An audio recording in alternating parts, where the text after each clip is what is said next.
Sorry, I had to do close up shop real quick because I am done for the rest of the day. But I did want to talk about this real quick. It seems like something that has been going on for some time now.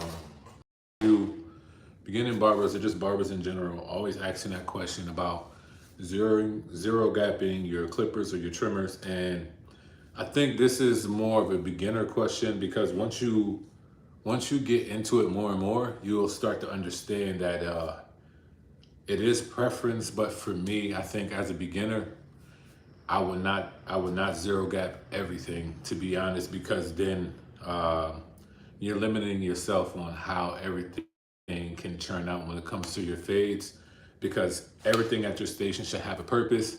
And I think it's very, very important for beginner barbers to understand why something should be zero gap, why something should not be zero gap.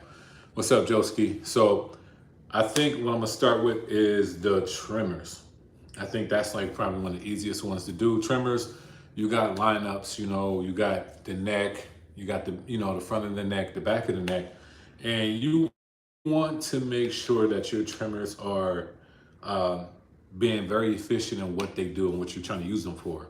So for me, my trimmers are not all zero gap. I have a few, like my Sabers is completely zero gap.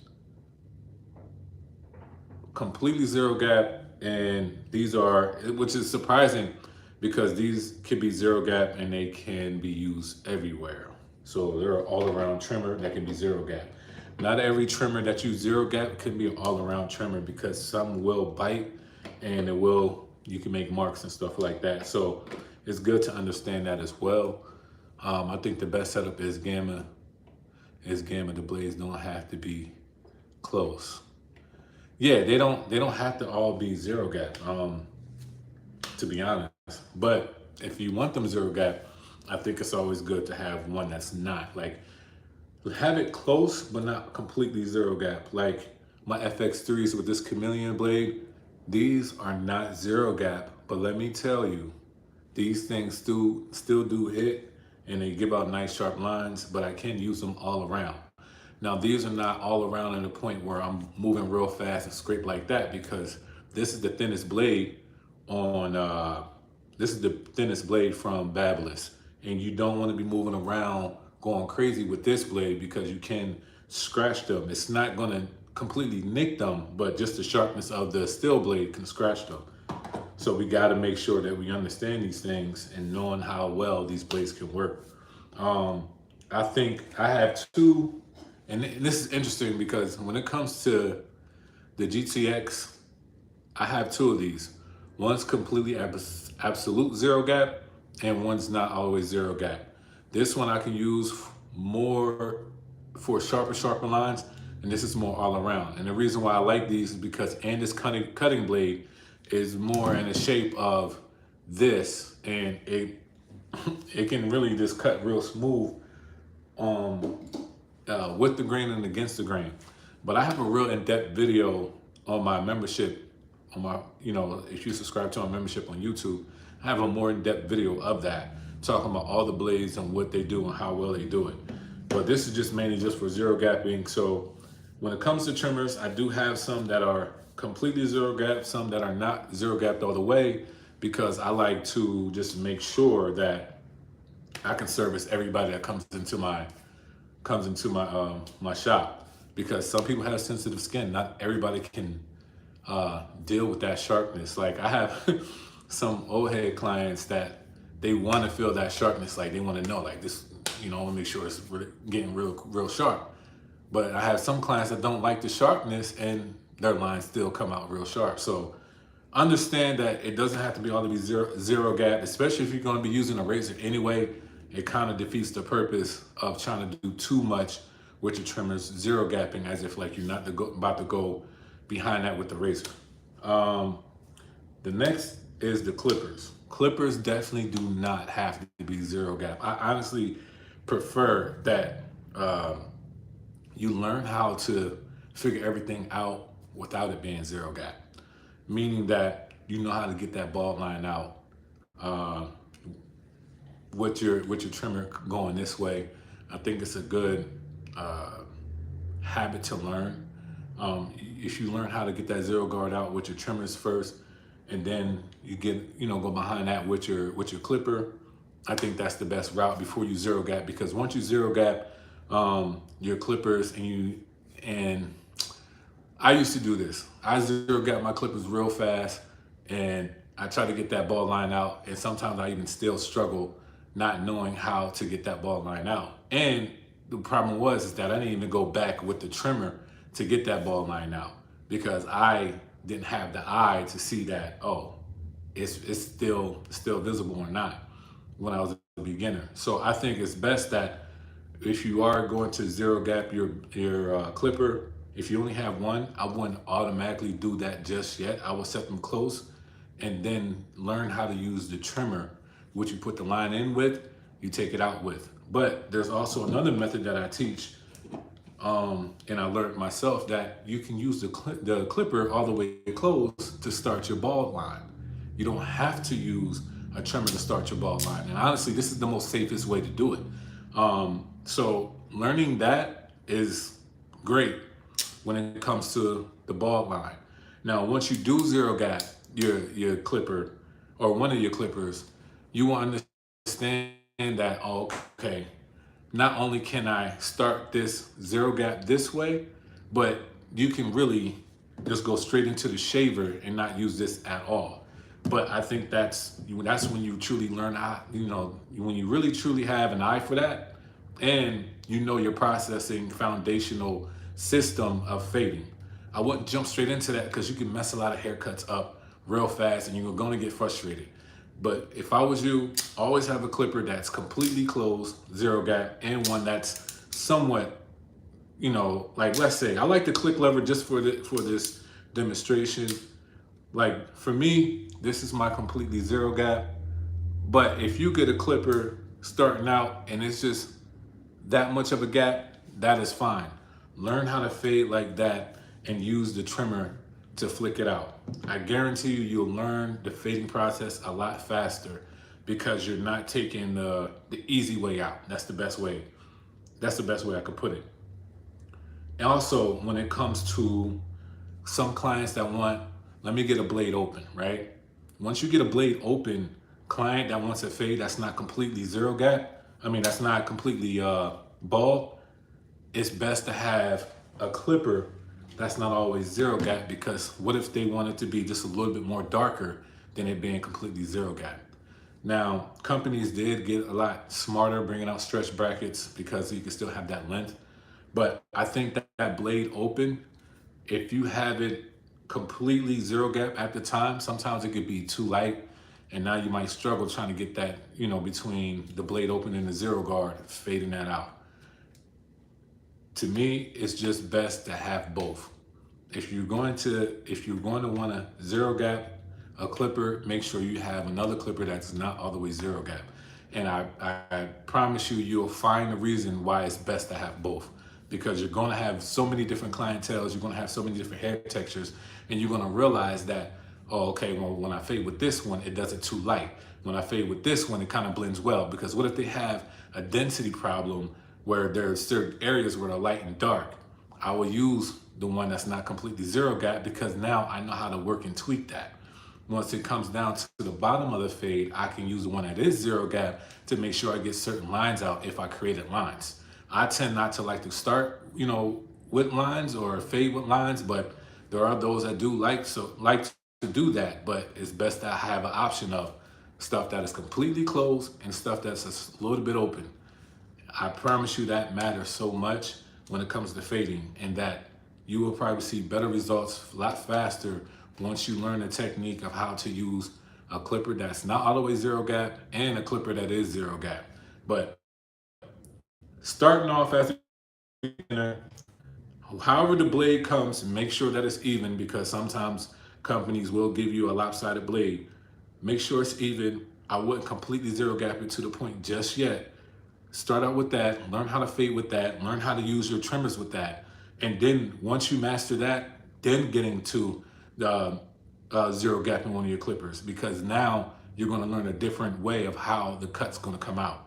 But if you never learned the first way, then how would you know how to do every type of fade in a sense, because your clients are going to want something different. And it happens to me all the time. Somebody wants a one blade open, but I remember using my ones that are completely zero gap, and they was like, yo, that's a little bit too light. Just that little bit of a centimeter, they'd be like, yo, that's a little bit too light. I'm like, what do you mean?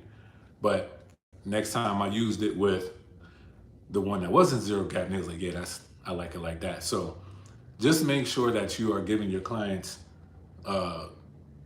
all that you can, and just make sure that, I mean, at the end of the day, it is preference of how you like to cut. But for me, it's best if you have both options. Like, everybody gets upset when a clipper doesn't zero gap, but sometimes it's good that it can't zero gap. Let me see if this can zero gap.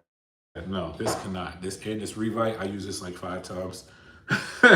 But I have a video coming out on how, like, what is this really good for? There is a certain fade that these are actually perfect for, and I am going to post that on YouTube very soon. But this clipper, we don't need a whole clipper. Let's take this thing off. This piece right here, I tried to zero gap, but this is the closest I'm gonna give it, because I don't want it to be too zero gap to the point that I don't like the blade is too thick. The blade is too thick for me. So if I zero gap this, I'm going to use probably my clipper and my trimmer to make sure that bottom line is out. But with just this, using just this and the trimmer, you guys, you'll see the video when I post it. But I just wanted to make this real quick to let y'all know that understand your foundation, get your foundation right. Understand that every clipper or trimmer does not have to be zero gap, because once you do that, then you're setting yourself up. You're setting yourself up in a place where you might not just be ready for it yet. You got to get that barber's eye. Once you get the barber's eye, I definitely feel like that's when you should level it up, go to zero gap, and then go from there. I mean, the fact that clippers got the click lever now, you will be great. I mean, and if you remember this, if you do zero gap, let's say if you do zero gap your first clippers, you want to be one of those people that just want to come out swinging, whatever like that, right? The beautiful thing about your click lever is that you can zero gap it, but I wouldn't start zero gap. I would start with one click above. Start with learning how to fade like that, and then getting the line out with the trimmer. I promise you, you'll see different ways of how the gradients of how to fade certain textures helps when it's not all the way zero gap. So, I mean, that's what I have for y'all. If you have any questions, or if you have any comments on that, if you even disagree, that's fine. But let me know what you think in the comment section before I leave. I probably have like another 4 or 5 minutes, and then I'm gonna get going. But that's what I think. That's my, I mean, I tried so many different ways on how to figure this stuff out. I zero gapped, I nicked people. And that's another thing, like, I remember, well, the corded fast feeds. I remember the corded fast feeds I did something called absolute zero, and I didn't know how to cut with that foundation yet, but I zero gapped them, and I was balding up all of this right here.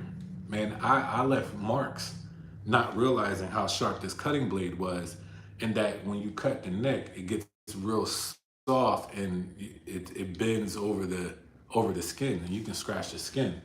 But if I set them properly, like how I should have, and not zero gap them, I would have been okay, because I could have came behind that with the trimmer.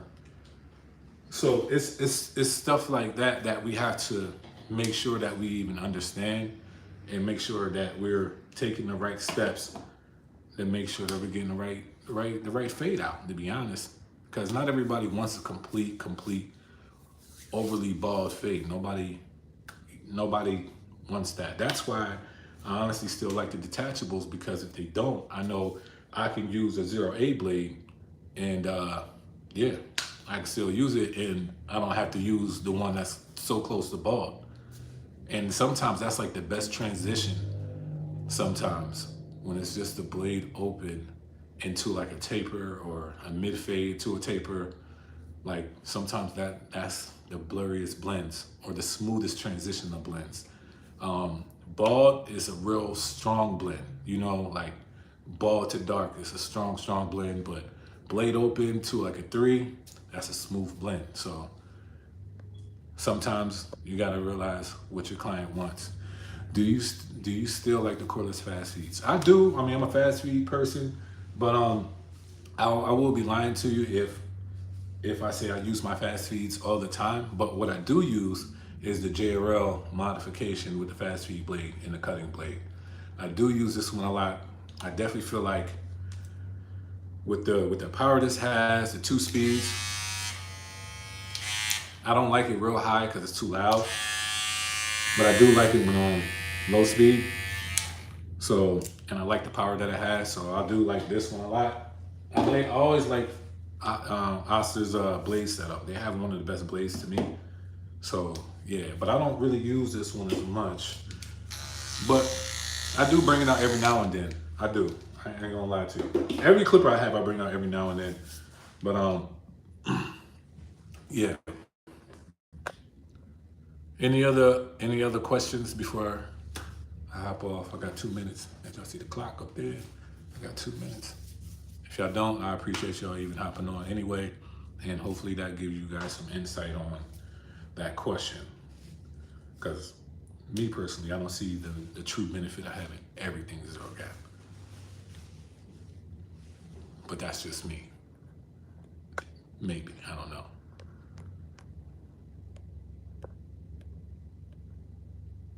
Like, how can I say this? If you have somebody that has like real true blonde hair, I would never use a 0 gap, a trimmer or a clipper, because you can use these rebites all the way closed with just a little bit of a gap, and it will look completely bald. It really would. So yeah, that's just my thoughts on that. Let me know what y'all think. Got 1 more minute left. But I am coming out with the Revite review. That's actually being worked on right now. And I'm doing a haircut tutorial with it. That one's gonna be dope, because like I said, the Revite, I am gonna tell you, it does have a benefit to a certain type of fade. Does a fast feed cordless open more than all other cordless machines? Fast feeds, just the basic setup, yes, it does open up a little bit more. Like Stylecraft, they have the stretch bracket, but you have to put that on. It doesn't come that way. Fast feeds does open up a lot more than any other. I can show you. These are my Apex. You see how much room you have, but the fast feeds has a lot more room, completely open. And there's no clipper of mine that has this, unless I have a master. These are my Gold Magic clips. See how wide that is. Like it's not overly much of a difference, but you can definitely see the difference just taking out the time. Even when I put this on the JRL,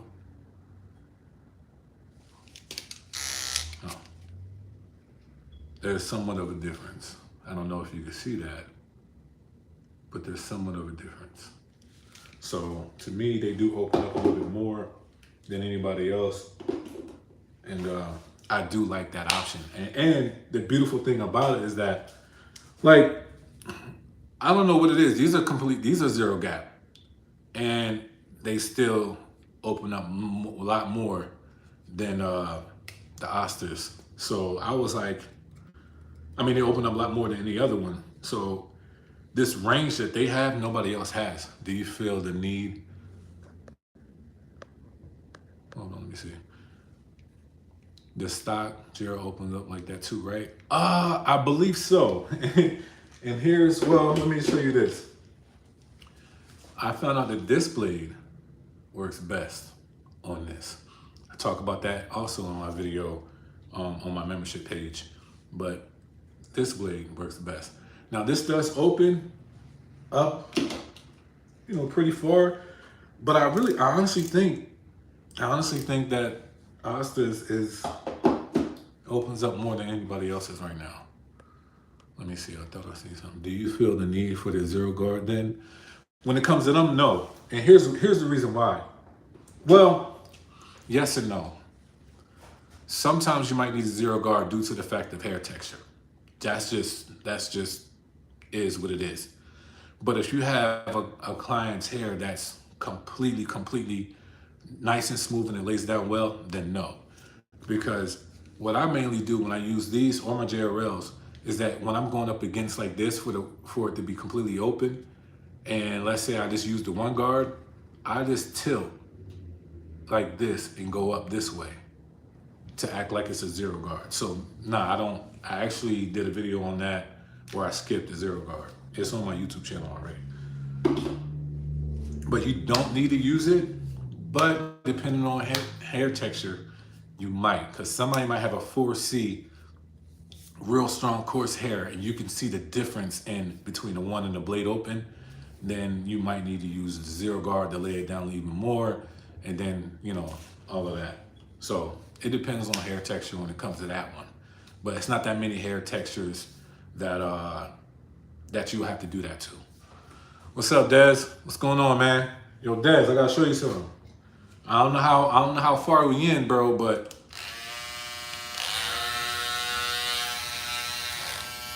they still working. So just make sure you're saving up your money, bro. Make sure you're saving up your money. But look, y'all, I ran over time. I appreciate y'all hopping in, and I'm gonna go ahead and get some content done and get some stuff out for y'all. And just stay tuned. I do have a lot of stuff going on right now, and I hate when stuff gets like this because this is when I realize that I'm trying to do too much at one time. I keep telling y'all that I got videos. Man, I got like 7 videos that need to come out. Man, you don't even use them. Stop. I do use them. I use them every day. Every day. Literally every day. Majority of the stuff that I have, I use every day. The only thing I don't use every day is those Asa fast feeds and the octanes. Hold on. Now, I have another senior here. I put this up for sale, but nobody wants them. Nobody reached out. So, I don't know. They just been sitting in my drawer. I don't use them. I don't use those. I don't use these like that. Every now and then, because I found out what I can use these for, I'll use them. Every now and then. And the Bevel 2.0, I don't use as much. And you know why I don't use these as much? It's not the fact that they don't cut good for me. It's just the fact that I gotta do too much. It's like, all right, I got my blades.